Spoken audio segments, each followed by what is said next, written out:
Thanks for checking out SYMFONI on YouTube. Please be sure to subscribe and like our videos for updates.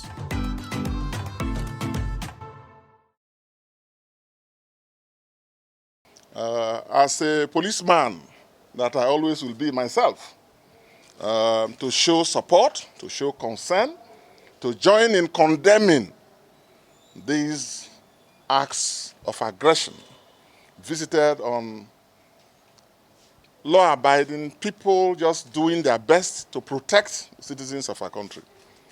And I want to use that opportunity to call for a cessation of all such attacks on police formations and police officers and men that is going on in some parts of our country.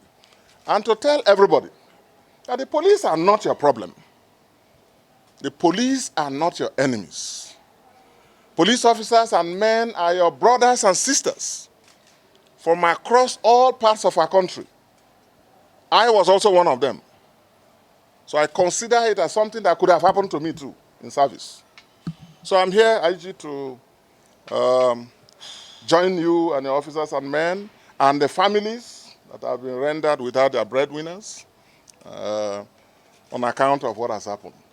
Now, thirdly, I'm also here to continue to make the point, as I did a couple of days ago on an AIT live show, when I made the point, and I will continue to make that point, that the police is the most important law enforcement and security agency, the frontline agency in the fight against crime and criminality of all sorts.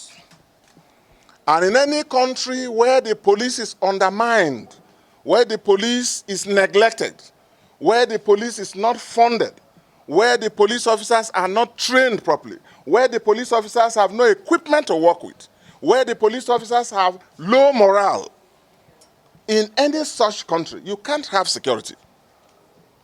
So the solution moving forward, and I'm happy that all of us, even in the National Assembly, understand this.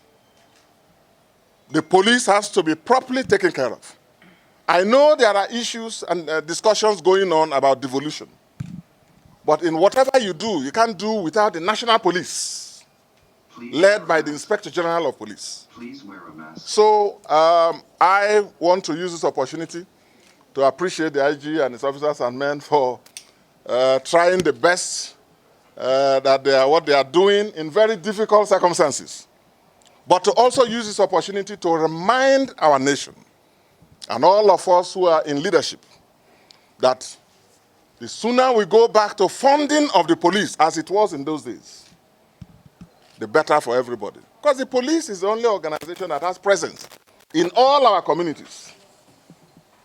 And yet, their vehicles cannot run. They don't even have vehicles. Where they have vehicles, they can't maintain, they can't fuel, and low morale, no money to train and equip.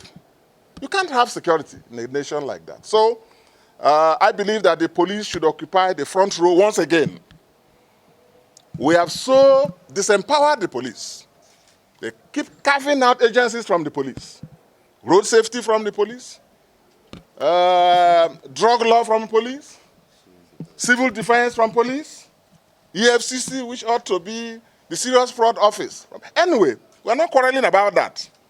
But what we are saying is that the sooner you address the issues and challenges of funding the police, the better for everybody. Because you can't have security otherwise.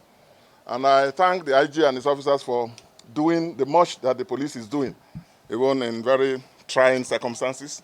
We wish you well, IG. Thank you very much. And members of the police. And to say you are not alone. All of us are with you in the fight against crime and criminality. Thank you very much, and God bless you all.